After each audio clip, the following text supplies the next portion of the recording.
What's up, everyone, and welcome to Clear Talk. So in this video, we are going to be talking about the Greater Israel and the PAX JUDAICA. What is it? What is it about? We're going to dive into it today. So thank you very much for joining me here on Clear Talk. If you are new, welcome to the channel. If you would like to check out more videos from the channel, please do so. Consider subscribing, like, share, comment, all the good stuff to get more videos in front of more people. Okay, subscriptions help to grow the channel. Comments help to get more videos to more people through the algorithm, so that we can get more subscriptions and more people on the channel. Any of that, along with the likes and shares, all of that helps out tremendously. If you would like to visit any of my other channels and check out videos from those and see what you like, consider subscribing to those channels as well. You have JMD there, drummer, JMDPLAY, puzzling. Drummer is my music channel where I do drum covers and react to music. Play is the gaming channel. And I just started last week Cyberpunk 2077 over there. So if you are 18 plus, go check that out. JMD puzzling, and I also do a lot of like Fortnite stuff over there too. JMD puzzling there. It's just like a hobby jigsaw puzzle channel. Just finished my number 17 channel puzzle there, and we'll be starting 18 in a couple weeks. So check that out. Patreon then, if you want to give any kind of support, $3. If you can spare $3 a month. You can help support any of the channels that you would like, or even a one-time donation if you'd like. To help grow those channels, help grow Patreon, help grow JMD Nation, and contribute however you would like to be. Any contribution support you give is very much appreciated. Thank you very much. And if you're returning, you're freaking amazing. You are amazing. Welcome back. Keep coming back, because you are what makes JMD Nation. Okay, so what are we talking about today? So we've gone over my thoughts on from the U.S. perspective. Why would we enter into this war from a U.S. perspective? For one, of course, I think there is a sentiment of protecting Israel. All right, just on the just in a broader sense, because of there being a major ally. Okay. Secondly, I think, of course, when it comes to Trump, we've talked about it. It's very likely the Epstein files, right? It's just very likely. That's what it is.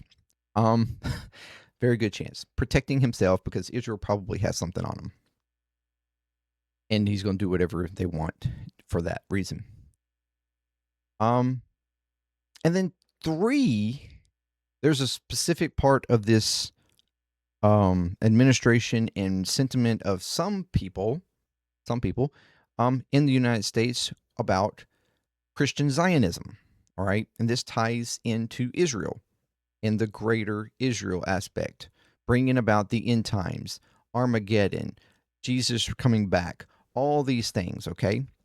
And that's from the Christian perspective when it comes to the Zionism. But what about Israel?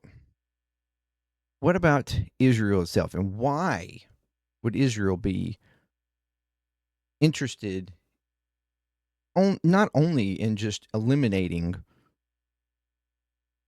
Iran, okay, which we've talked about, this, being already a war of a holy war, a war from the Bible with Amalek. It's just something that has been spoke about from Netanyahu multiple times. The war that's been, in the enemy from 3 to 5,000 years ago, whatever. All right. Being the broader sense. But then we also know that there is the sentiment of the greater Israel. And what does that actually consist of? And while I thought I had an idea of it, I was a little wrong. I thought it was taken. I did not realize just how large this actually is. And we're going to go over it and talk about it, and the ultimate possibility of the new world order ish, like uh, from an Israeli perspective of PAX JUDAICA. We're going to talk about that. So thank you very much. Thank you very much for joining me here. All right, so we're going to start out. We're going to flip over here. The one thing that like immediately threw me on this track to do this video today is the events that happened in Congress yesterday. Congress had a subcommittee meeting about about what was going on over there. Now, Congress also, the Senate was tried to do a war act to try to stop the war, right? To try to, or at least try to hold back, prevent Trump and our military from attacking until Congress could approve of the war, basically go through congressional approval. And that in the Senate, that failed. All right, I think the vote was like 53-47, the final vote. You had Fetterman on the Democratic side swapping over.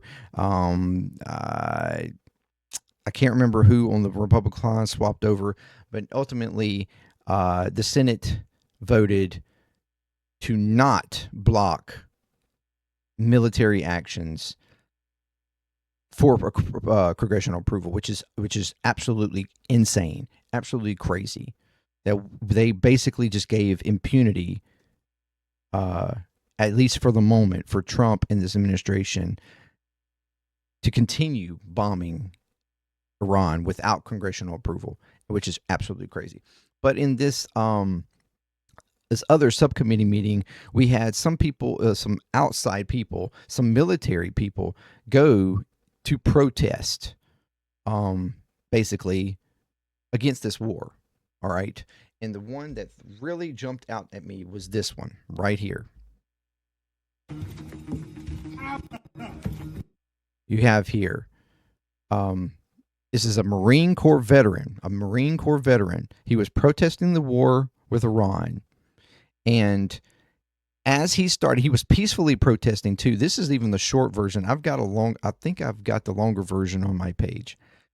This is a short version here where after the police has started trying to escort him out forcibly, and even a U.S. Senator, Tim Sheehy, or Sheehy, however the hell you say his name, got involved to assist them. This guy from Montana, right here, as you see here from the AIPAC tracker, how much money he has gotten from the pro-Israel lobby. And he is the one that assists the police security trying to escort him, and how aggressive this got. Okay, watch. No one wants to fight for Israel! His hand! Oh, his hand! As you see there, and I'm just noticing it because it kept saying hand, and I saw somewhere else his arm, but you can see there where it looks like his arm does break. No one wants to fight for Israel! Boom, right there. I don't know if it's his wrist or his arm or what.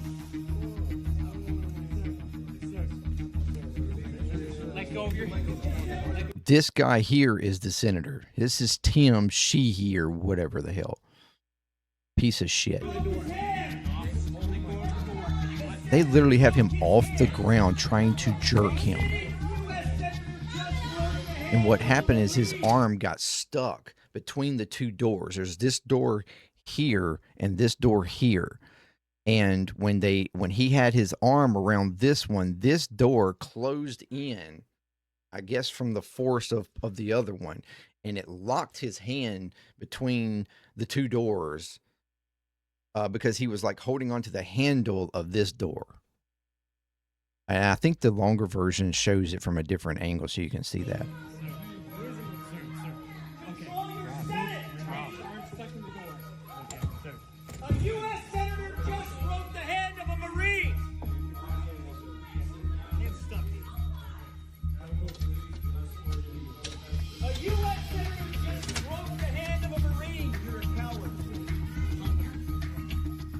Absolutely crazy. Absolutely crazy that this happened in Washington in a Senate, in a congressional,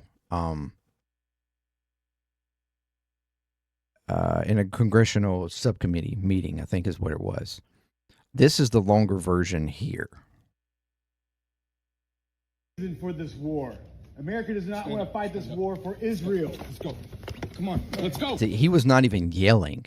I mean, right, rewind that. Listen here. He was not even yelling. He was talking peacefully, calmly, and yet, and this is like this is honestly a violation of his First Amendment right to speak. Israel is the reason for this war. America does not want to fight this war for Israel. Let's go. Come on, let's go. And they immediately start trying to rip him out. America does not want to send its sons and daughters to war for Israel. Your inability to name that shows your exemptness as leaders. This is wrong. And nobody wants to fight for Israel. Look how aggressive they get with him. Now, granted, this guy's apparently strong as fuck. But, and you see here, I think he was, or maybe, okay, I thought he was grabbing on, or maybe to some degree he was grabbing on. Wants to fight for Israel. Bam, there it is, there it goes. His arm. That is wild, and then you get this is where the other side starts. Wants to fight for Israel. And you can see here, this is the congressman. He's over here. He's grabbing him. This is amazing. This is amazing. You have a Marine Corps veteran, a veteran of the United States of America, trying to express his discontent for this war, this illegal choice war that our president and this administration has done, that Americans did not ask for, Congress did not approve of. There was no imminent threat for him to actually take these actions. And we have security and a senator trying to rip him out of this meeting. Him holding on for dear life to express his discontent, breaking his arm. What the actual fuck is going on here in Washington, in America? What's going on? This is absolutely fucking crazy. This is something that, I mean, y'all act like you care and respect veterans so much, but yet this is what happens when a veteran or anybody that opposes this administration or apparently opposes Israel, this is what happens. Absolutely insane. His hand. Oh. Absolutely insane. Not only him though, there was another lady that also was I can't remember what branch of the army she was from, but she was also removed because she started to protest as well at some point. And she was removed from the room because she was protesting against the war. Absolutely crazy. But continue on. Here we have from Code Pink. I shared this yesterday. This is Senator Kevin Cramer speaking about the biblical responsibility that we have to Israel. All right. You are? Yeah. Wow. Well, there are several good reasons for us to take off Iran's nuclear capabilities. First of all, because they're willing to use it. There was an Iran nuclear deal signed in 2015. Yeah, thank God we got out of that. Yeah. Remember, he agreed to a deal. Thank God we got out of that. To have a nuclear weapon. No, they didn't. Thank God we intervened in that. And they were on their way to doing it. No, they weren't. And, Yeah, they were. They were licensed to have, to enrich to a level that would allow a nuclear weapon. That is absolute lies. That is absolute lies. And that is like the new thing that Republicans are spewing. Donald Trump is spewing is that the Obama nuclear deal with Iran was going to allow them to enrich to give them a nuclear weapon. He was allowing them to have a nuclear weapon, which is complete BS. Complete BS. And everybody fucking knows that. This is a senator, and he is ignorant or willfully lying. Willfully lying to American people. The Iranian deal restricted their ability. It restricted them the ability lower than what they were previously doing before the deal, which even that level wasn't high enough to allow them to do nuclear weapons. But the deal restricted them even more and prevented them audits to prove that they were not enriching over the percentage. Audits that they were passing over and over again. Something that our Pentagon can't seem to do is pass an audit. This guy is flat out lying. They were licensed to have to enrich to a level that would allow a nuclear weapon. No, they weren't. Insane. The U.S. Republicans kept saying they almost have a nuclear weapon. They almost have a nuclear weapon. It's not true. They don't have a nuclear weapon. And I have one question. Thank goodness they don't. And I does think it's a Israel good have idea. Nuclear weapons? Listen, the United States and Israel are ironclad. You hear that? You hear that? You hear that? She said, "Does Israel have nuclear weapons?" He completely avoids the question. Completely fucking avoids the question. The United States and Israel are ironclad partners. We need them in the Middle East. We need them to be strong. We have a biblical responsibility to them as well as an biblical allied responsibility. Israel, we should never sever that relationship, particularly to the benefit of killers like Iran. Well, Is that your Killers like Iran, after Israel has quite literally committed a fucking genocide.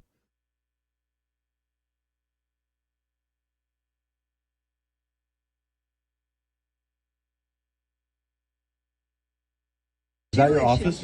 Is that the flag right there? And look at there. This guy Look at there. says Outside we have his a office. biblical responsibility to Israel. And he has an Here Israeli is, flag outside a his US office. Senator A U.S. senator. with an Israeli flag outside his office. That shows you the importance. That shows you the importance. So, Kevin Kramer. for Senator Kevin Kramer, what the F? He doesn't even have a U.S. flag outside. He has an Israeli flag outside.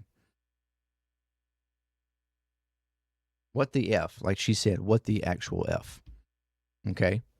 What the actual F?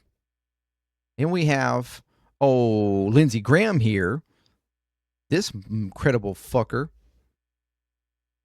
Talking about this is a religious war, and it will be determined, of course, in the Middle East for 1,000 years. This is a religious war. Who wins it at the end of the day? Do the radical Islamic terrorists who want to kill all the Jews because God told them to? Who want to kill me because I'm an infidel? Who want to purify Islam to reject moderation and make everybody a jihadist? This is a big deal. I'll deal with Section 230. So what we're facing right now is a moment of decision that will set the course of the future of the Mideast for 1,000 years. Wow. This is a religious war. Religious war. Okay. All right. And then we have here our own ambassador to Israel. Our own ambassador to Israel, Huckabee, talking about the greater Israel with Tucker Carlson. Tucker, I have to give him credit. I do not like him on in a lot of ways over a lot of issues, but when it comes to Israel and this war, he has been on it. Genesis 15 says it's Abram. You've appealed to Genesis. Genesis 15 says it's Abram. It's pre-Abraham. It's Abram. receives from God the news that his descendants will inherit the land, and you tell me as the theologian if I'm getting this wrong, but from the Euphrates to the Nile. I think that's right. And that would include like basically the entire Middle East. That would be the Levant. So that would be Israel, Jordan, Syria, Lebanon. It would also be big parts of Saudi Arabia and Iraq. It would be, I mean, not sure it would go that far. I mean, it would be a big piece of land, but here's the point. It would be a lot of places that are now countries. But this particular area that we're talking about now, Israel, is a land that God gave through Abraham to a people that he chose. It was a people, a place, and a purpose. We can look at it that way. Christian Zionism, I want to go back because that's where we started. I'm not going to let you off on this because you have said it 3 times that God gave this land to this people. And so it is entirely fair for me with respect to ask, what land are you talking about? Because I just read Genesis 15, as I have many times. Mm-hmm. And that land, I think it says, from the Nile to the Euphrates, which is, once again, basically the entire Middle East. So God gave that land to his people, the Jews, or he didn't. You're saying he did. What does that mean? Does Israel have the right to that land? Because you're appealing to Genesis. Yeah. You're saying that's the original deed. It would be fine if they took it all. It would be fine if they took it all. This is the ambassador for the U.S. to Israel. He said it all right there. He said it all right there. It would be fine if they take it all. Just take it all. They have a right. A biblical right from God. This is Christian nationalism at its peak. At its peak. And then on top of that, we have U.S. troops. We're told Iran war is for Armageddon, return of Jesus. Now, I know I haven't gotten quite to the Israel thing here. We're focusing a little bit here first on the Christian nationalism part. But understand that Israel is using U.S. Christian nationalism to create the greater Israel.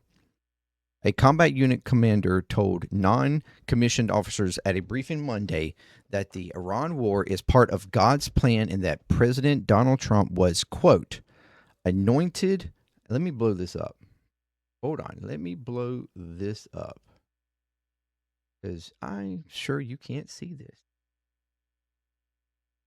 All right. Anointed by Jesus to light the signal fire in Iran to cause Armageddon and mark his return to earth. According to a complaint by a non-commissioned officer. From Saturday morning through Monday night, more than 110 similar complaints about commanders in every branch of the military had been logged by the Military Religious Freedom Foundation, or the MRFF. The complaints came from more than 40 different units spread across at least 30 military installations. The MRFF told me Monday night. The MRFF is keeping the complaints anonymous to prevent retribution by the Defense Department. The Pentagon did not immediately respond to any request.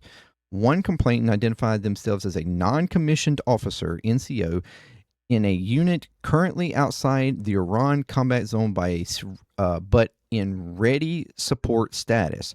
Deployable at any time. The NCO said they were Christian and that they were Christian and emailed the MRFF on behalf of 15 troops, including at least 11 Christians, 1 Muslim, and 1 Jew. The NCO wrote on it to the MRFF that their commander urged us to tell our troops that this was all part of God's divine plan, and he specifically referenced numerous citations out of the book of Revelations referring to Armageddon and the imminent return of Jesus Christ. That is absolutely insane. That is absolutely insane that you have a commander telling his officers that to not be, and you'll see he says do not fear, that this is a part of God's divine plan. Defense Secretary Pete Hegseth has enshrined evangelical Christianity at the utmost levels of the U.S. military, airing monthly prayer meetings throughout the Pentagon. Last year, the Pentagon confirmed to me that Hegseth attends a weekly White House Bible study. It's led by a preacher who says God commands America to support Israel. Monday's email from NCO said that their commander's remarks destroy morale and unit cohesion and are in violation of the oaths we swore to support the Constitution. MRFF president and founder Mickey Weinstein, a veteran of the Air Force and the Reagan White House, told me that since the U.S. and Israel attacked Iran early Saturday, the MRFF has been inundated with similar complaints. These calls have one damn thing in freaking common. Our MRFF clients, members who seek MRF aid, report the unrestricted euphoria of their commanders and command chains as to how this new biblically sanctioned war is clearly the undeniable sign of the expeditious approach of the fundamentalist Christian end times as vividly described in the New Testament book of Revelation. Many of their commanders are especially delighted with how graphic this battle will be, zeroing in on how bloody all of this must become in order to fulfill and be 100% accordance with fundamentalist Christian end of the world eschatology. This is absolutely insane. Absolutely insane. Weinstein, this is what they are trying to implement. This is what Christian nationalists, Christian Zionists are trying to aid Israel in the greater Israel to bring about Armageddon in the end times. This is a holy war on all fronts. This is a holy war for Iran as well. Understand. Weinstein cited congressional and uniform code of military justice prohibitions against injecting religious belief into official military instructions or messaging. He said any military member seeking to take advantage of their subordinates by advancing their blood-soaked Christian nationalist wet dreams upon the flames of this latest non-congressionally sanctioned attack against Iran should be swiftly, aggressively, and visibly prosecuted. And he's right. He's absolutely right. Weinstein added that MRFF receives similar complaints about Christian eschatology, end of the world theology, whenever this ship blows up with Israel in the Middle East. After the October 7th Hamas attack on Israel, for instance, the MRF reported a complaint about the Air Force commander who said at a briefing that the war between Israel and Hamas has all been foretold by the book of Revelations and the gospel of Jesus Christ, and no one can do anything about that. After 9/11, George Bush referred to the American crusade against terrorism, invoking the ancient clashes between Christian crusaders and Muslims. Bush's language was seen as potentially inspiring Muslims to take up arms against the U.S. if it proclaimed itself a Christian army waging war on Islam. French Foreign Minister Hubert Verdrine, I think, one has to avoid falling into this huge trap, this monstrous trap set by Al-Qaeda with the 9/11 attacks. Bush dropped the term crusade. While Christian nationalism has simmered in the military for decades, Hegseth has ended even the pretense of official intolerance for it. Trump, too, has cast himself as a champion of Christian exceptionalism, embedding it within divisions of the executive branch. As I revealed last year, Hegseth sponsors the weekly White House Bible study that preaches support for Israel. Some Christians claim biblical prophecy requires Israel to exist for Jesus to return, but Hegseth's Bible study leader, preacher Ralph Drollinger, teaches that the reason to support Israel is that God still blesses Israel's allies and curses Israel's enemies, even though Israel killed Jesus. This smear, the historical historic root of anti-Semitism has been rejected by every major religion. After Israel's attack on Iran last year, Drollinger dedicated 2 weeks of lessons to preaching support for Israel. His lessons went out to White House cabinet members and members of Congress, even as Israel, too, was lobbying for U.S. engagement.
Wow.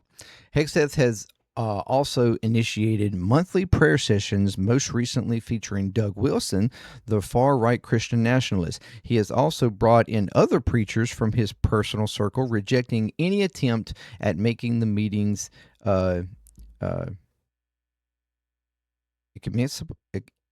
ecumenical. I don't even know what that word is. I'm not going to lie. I'm not going to lie.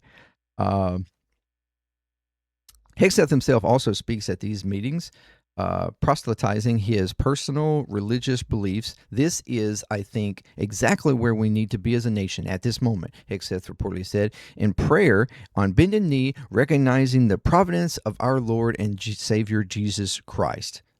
Wow. While the MRFF historically has been able to put Pentagon to swat down Christian incursion into the military, the Trump administration is openly disdainful of military norms and laws. It remains to be seen whether how wholesale Christianization of the Iran war will be opposed by officials inside the Pentagon or political and legal advocates for secular values outside of it. And that's what's happening. Trump has allowed for the Christianization of our military at the highest of ranks, and Hegseth has done the placing of it to where we have commanders all over the place telling their troops, their officers, that this is a holy war bringing about Armageddon for the return of Jesus Christ. That is absolutely insane. And here's the NCO email. All right. Mr. Weinstein, thank you for taking my calls and the calls of some of my colleagues as to what happened earlier this morning with our combat unit. Please protect my identity and the identities of those I speak about. Our unit is not currently in the combat zone. We've already seen this. All right. I am NCO rank withheld. This morning our commander opened up the combat readiness status briefing by urging us to not be, quote, afraid as to what is happening with our combat operations in Iran right now. He urged us to tell our troops that this was all part of God's divine plan. He specifically referenced numerous citations out of the book of Revelations referring to Armageddon and the return of Jesus Christ. He said that President Trump has been anointed by Jesus to light the signal fire of Iran to cause Armageddon and mark his return to earth. He had a big grin on his face when he said all of this, which made his message seem even more crazy. Our commander would probably be described as a Christian first supporter. He has been this way for a long time, very long time, and makes it clear that he desires all of us under him to become just like him as a Christian. But what he did this morning was so toxic and over the line that it shocked many of us in attendance at the ops readiness briefing. Besides myself, I am reaching out to MRFF, on behalf of 15 fellow soldiers, I know you asked me about the religious views of our group who has requested help. I can only tell you that I am Christian, and at least 10 of the others are also Christian. One of the others is Jewish, one of the others is Muslim, and I don't know the religious or non-religious status of the other 3. I and my fellow troops know it is completely wrong to have to suffer through what our commander said today. It is not just the separation of church and state, as we discussed, Mr. Weinstein. It's the fact that our commander feels as though he is fully supported and justified by the entire unit chain of command to inflict his Armageddon views on our attack on Iran, on those of us between him in the chain of command. I hope this meme with you that this will help expose these wrong actions which destroy morale and unit cohesion in the violation of oaths that we swore as the Constitution to support the Constitution. That is crazy, and bravo to this NCO reaching out to the MRFF to let them know what is going on. And this again is just one of many reports that they are receiving of commanders across our entire military telling officers this is what this war is about. Absolutely crazy. Absolutely insane. Here I want to show and share. This is the Greater Israel. This is from Predictive History. I want you to check this out. This is the Greater Israel Project. Okay, this is what Yahweh promised to Abraham in the Bible. As you can see, it's pretty huge. See this. This, I did not realize how large this actually was. I thought it was more of like, it took on just a little bit of Lebanon and a little bit of Jordan. I thought it was kind of like not even half this size. But I was so wrong. I was absolutely wrong. Because I see now it's from river to river, here to here. This is what they always argue what Palestine wants. Israel always make this as if this is what Palestine wants, but it's actually what Israel wants. It's actually what Israel wants. The entire Middle East extends from the Nile to the Euphrates in Iraq. Okay, it's a huge area, and if you say the Israelis want to achieve the Greater Israel Project, they call you a conspiracy theorist. Like, we don't want that, okay? But explain 2 things to me. First of all, why is the Greater Israel map Check this out. on a chevron of an IDF soldier, okay? These are soldiers, Israeli soldiers, and they wear the insignia of the Greater Israel Project, okay? This is the map. IDF. The IDF wears the insignia of Greater Israel on their uniforms.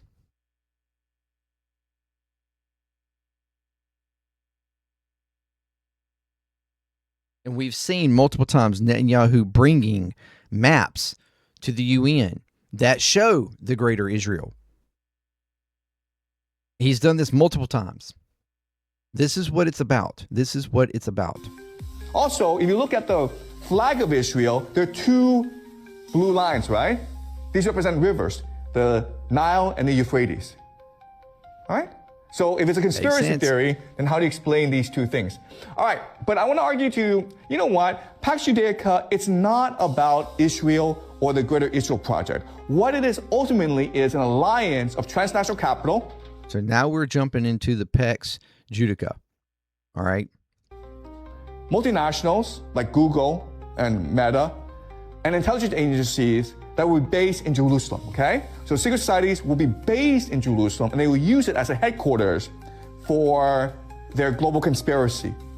But, and they will profit from chaos and conflict around the world because they think that this is the culmination of the prophecy. But it doesn't necessarily mean that Jews will be in charge. Okay, does that make sense, guys?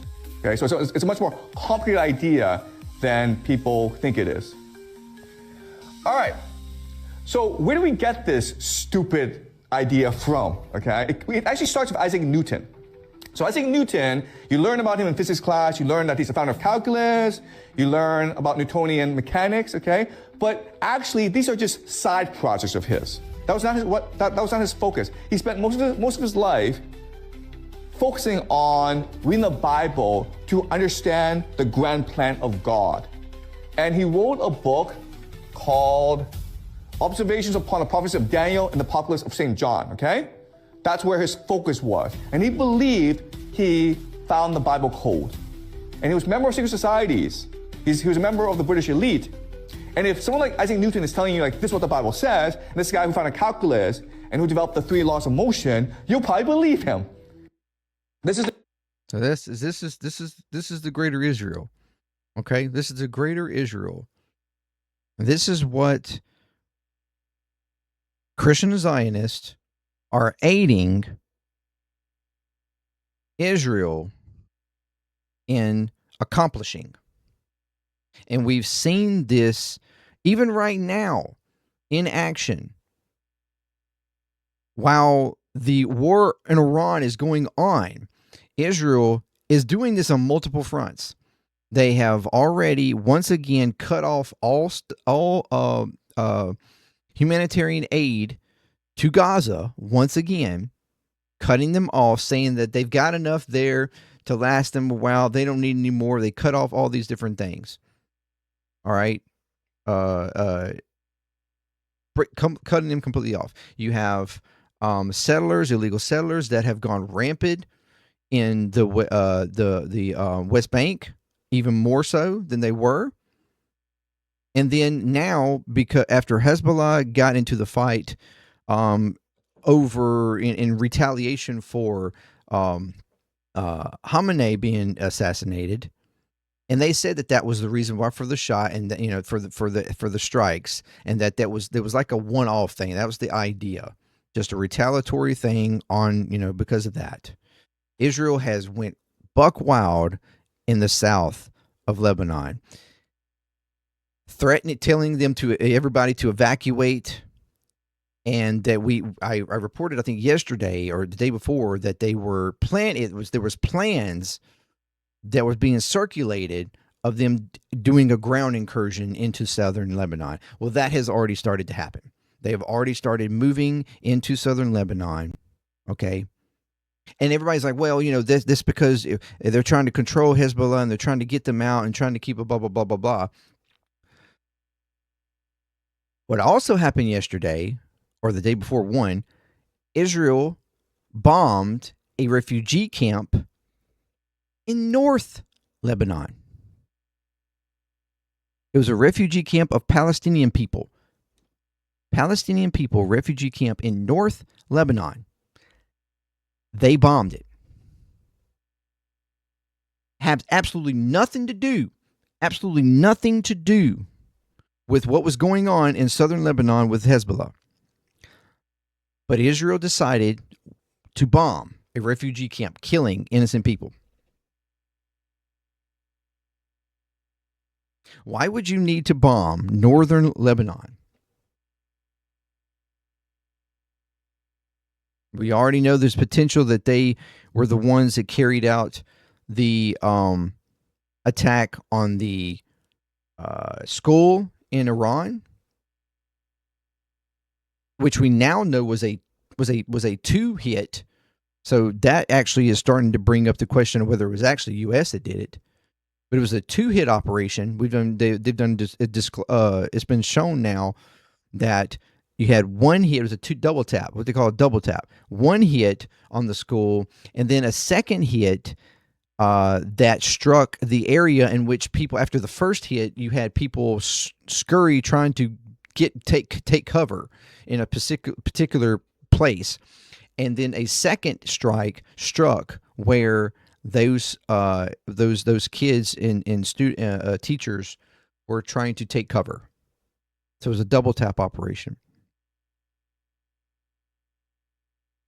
And then, of course, hospitals have been attacked in Israel. I mean, in Iran.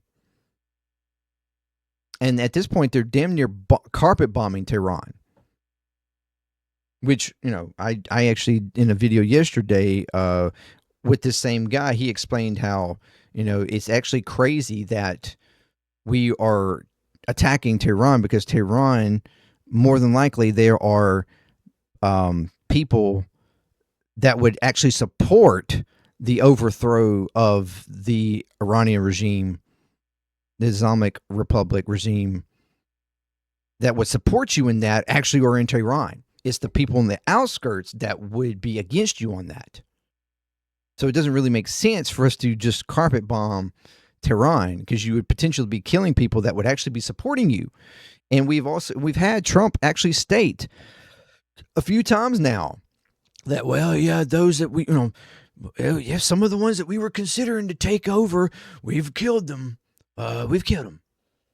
So, our first choice is dead now. Even our second choice, we found out they are dead too. So, and it's been stated that Israel is the one that is targeting in Tehran, while U.S. is targeting more of like the military installations and stuff, the missile installations and things like that. Israel is tasked with taking out governmental and like areas of Iran. So they don't care. They don't care. It's all about destruction, destruction, destruction, and they don't care what they do. But this is their ultimate. This is their ultimate plan in the future, is the greater Israel. And the PAX JUDAICA. PAX JUDAICA is a term. Get this up here so you can read with me.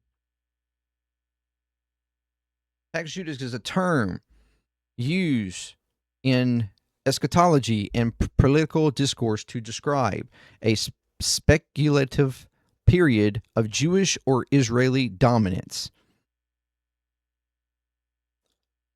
often linked in end-time scenario and the concept of greater Israel. The definition and origins. The term Pax Judica is delivered from the Latin word pax, meaning peace, and is modeled after historical terms like Pax Romana, Pax Americana, Pax Britannica, which is like dominance of Rome, dominance of Britain, dominance of America. Pax Judica is dominance of Jewish Israel. Okay? This is a new era that Israel is trying to implement. A new kingdom. And it's to suggest a period of regional and global control under Israel. It is not a mainstream historical or political term, but is primarily used in Islamic eschatology and is conspiracy theory to describe a future stage of Jewish Zionist influence. The concept was popularized in the 21st century by Islamic scholar Amran Hossein, who frames it as a final stage following the decline of Western powers, the Britannica and America, so Britain and America, before the appearance of the Antichrist. Eschatological perspective. Man, it's a tongue twister on me.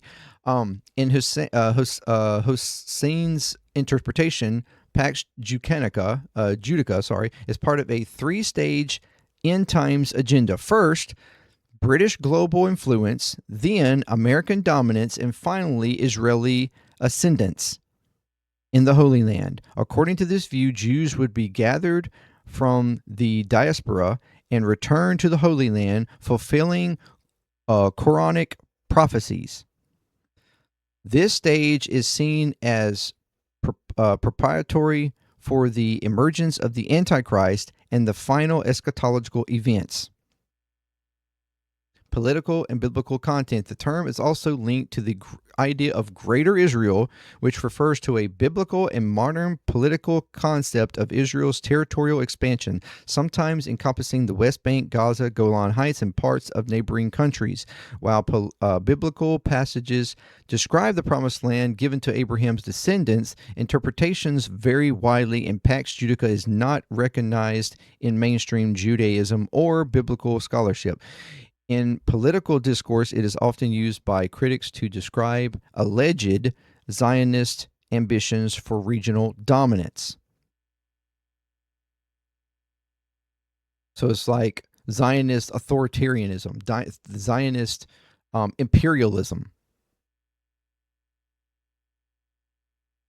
Controversy and criticism. Pax Judica is highly controversial because it blends religious prophecy, geopolitical speculation, and conspiracy theory. It is not a recognized historical or political framework, but serves as a rhetorical device in end times narratives and critics of Israeli policies.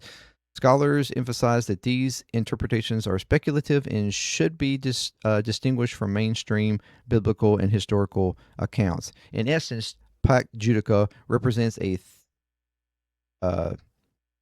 theoretical period of Israel or Jewish influence envisioned in certain eschatological frameworks, particularly by Imran Hossein, and is associated with the broader concept of Greater Israel and end times prophecy, in a term that combines religions, political, and conspiratorial elements rather than a formal historical or political reality.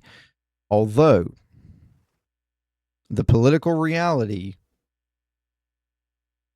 still is possible.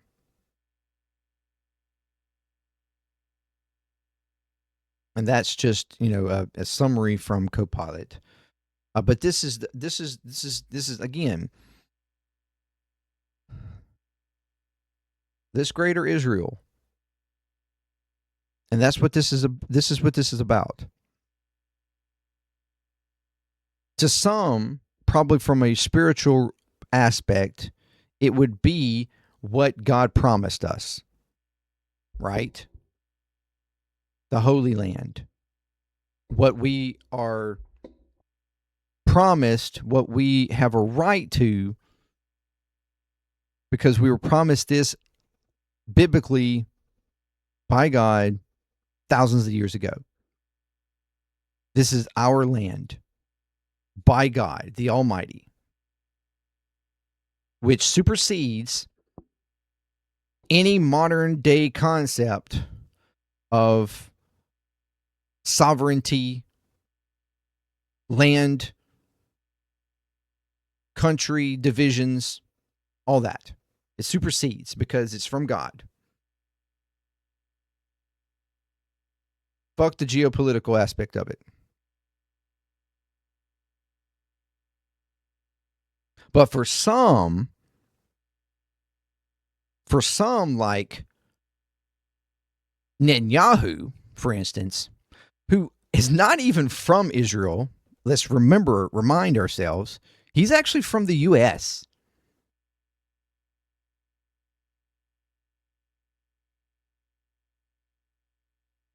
Who has more power and imperial ideas. This Greater Israel would help to entrench the conspiratorial Pax Judica, a period of time where Israel would become the new empire that everything on earth revolves around. First, it was Britain. Right now, and has been for a while, America as the big major empire. But ultimately, next would be Israel.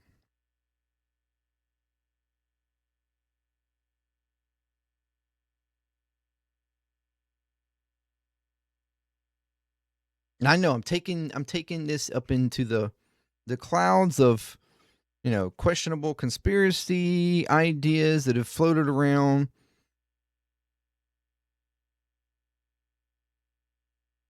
But up to this point, it's just been kind of like, I mean, That would never happen, though. You know, that's kind of the idea behind it. They've just that's never really going to happen. But after the events that have started right now, and what Israel has been allowed to do for the last 3 years, 2.5 years, whatever. Are we sure? Are we absolutely sure? If continued acceptance, if continued impunity, if in continued support, if continued assistance towards Israel from America, from Britain, from a lot of other countries, allowing them to continue these efforts and their greater Israel aspirations, are we certain at this point that Israel dominance, Israeli empire and control of the world is not on the table?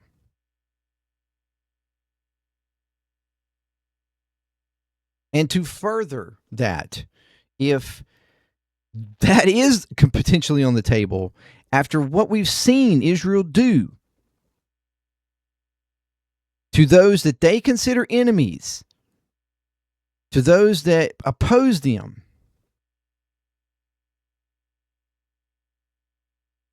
over the past couple of years, is that frame of mind, that mentality, the you see sweet fire kind of mentality.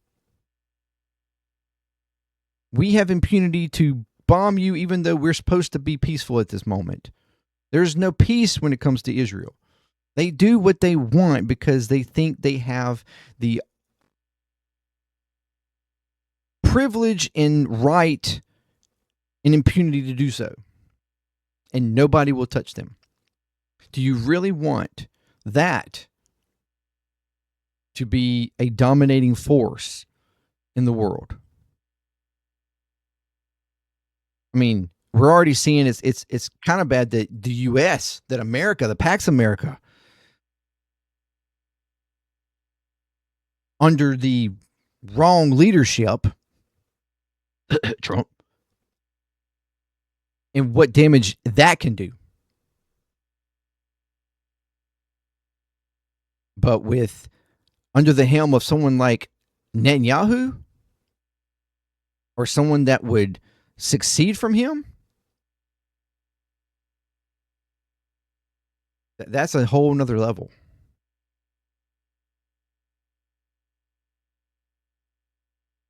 That's a whole nother level. The Greater Israel Project.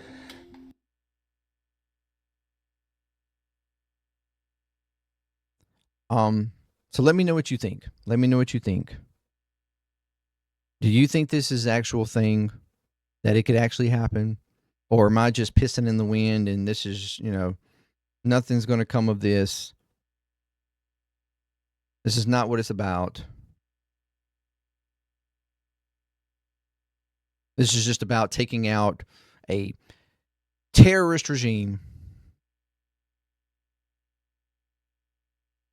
that was an imminent threat to nuclear war.